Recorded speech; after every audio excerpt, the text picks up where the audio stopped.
Properties of ஃப்ளூயிடில் one of the property தான் capillarity. So இந்த கேபிலாரிட்டினா என்னென்னு சொல்லி பார்க்கலாம்.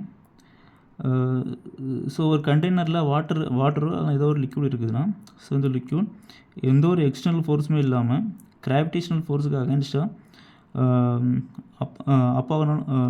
அப் சைடு வந்து மூவ் ஆனாலும் சரி, ஸோ அப்படி இல்லைன்னா டவுன் சைடு வந்தாலும் சரி, ஸோ இதுதான் வந்து கேபிலாரிட்டின்னு சொல்கிறோம்.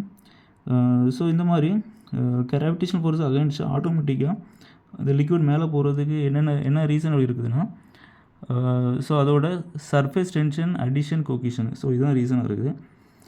ஸோ இதில் வந்து கொகிஷன் என்னென்னா, இந்த லிக்விட் மாலிகுலுக்கு இடையான அட்ராக்ஷன் தான் கொகிஷன் சொல்கிறோம். ஸோ இந்த அட்ராக்ஷன் காரணத்தினால லிக்விட் இல்லாமல் ஒரே பாண்டிங்காக சேர்ந்துருக்கும். ஸோ ஸோ இது ஒரு ரீசன். ரெண்டாவது அடிஷிவ் ஃபோர்ஸு.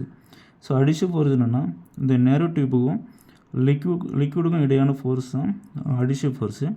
ஸோ கொகேசிவ் ஃபோர்ஸை விட அடிஷிவ் ஃபோர்ஸ் பார்த்திங்கன்னா அதிகமாக இருக்கும். ஸோ அதனால் கொகேசிவ் ஃபோர்ஸ்னால சேர்ந்துக்கூடிய லிக்விட் இல்லாமல் இந்த அடிஷிவ் ஃபோர்ஸ் காரணத்தினால ஸோ மேலே வர மூவ் ஆகும். ஸோ இந்த மாதிரி மேலே மூவ் ஆகும்போது ஸோ நமக்கு கேபிலாரிட்டி நடக்குது. ஸோ இந்த கேபிலாரிட்டி எங்கெல்லாம் இருக்குதுன்னு பார்த்தீங்கன்னா, பிளான்ட் எடுத்தாச்சுன்னா அந்த பிளான்ட்டில் எந்த ஒரு செடி மரமாக இருந்தாலும் நிலத்தில் இருந்து வாட்டரை உறிஞ்சி எடுக்கிறதுக்கு ஸோ இந்த கேபிலாரிட்டி மெத்தட் தான் யூஸ் ஆகுது. ஸோ அடுத்த எக்ஸாம்பிள் பார்த்திங்கன்னா, ஆயில் லேம்பில் பேர்னிங் ஆகிறதுக்காக ஆயில் இல்லாமல் அப்சைடு வந்து ஆட்டோமேட்டிக்காக எக்ஸ்டர்னல் ஃபோர்ஸ் இல்லாமல் மூவ் ஆகும். ஸோ இந்த இடத்துலையுமே வந்து இந்த கேபிலாரிட்டி தான் யூஸ் ஆகுது. ஸோ இந்த கேபிலாரிட்டி எந்த ரீசன் ஸோ வந்து எந்த அளவுக்கு அப் ஆகுது அப்படிங்கிறதுக்கு ரீசன் என்னென்னா, எதை பொறுத்து இருக்கும் அப்படின்னா, ஸோ அதோட diameter of the tube, surface tension, specific weight. So இந்த இதை பொறுத்து தான் அதோட எவ்வளோ அப் ஆகுங்கிறது அந்த ஹைட் இருக்கும்.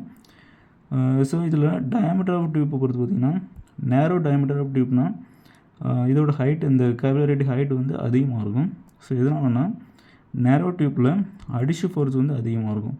இந்த டியூப்புக்கு வந்து லிக்விடுக்கு இடையான மாலிகுலர் ஃபோர்ஸ் பார்த்திங்கன்னா அதிகமாக இருக்கும். அதனால் அதிகமாக மூவ் ஆகும்.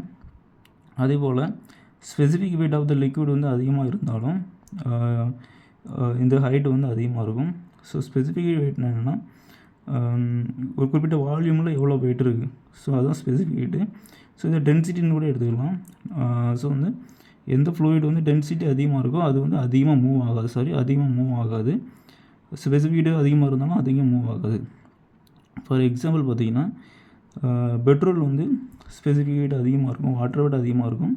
ஸோ அது வந்து கம்மியாக தான் வந்து அதோட ஹைட் வந்து கம்மியாக தான் இருக்கும். அதே நேரத்தில் வாட்டருக்கு பார்த்திங்கன்னா ஹைட் வந்து அதிகமாக இருக்கும். ஸோ ஸ்பெசிஃபிக் வெயிட் டென்சிட்டி வந்து ரீசனாக இருக்குது.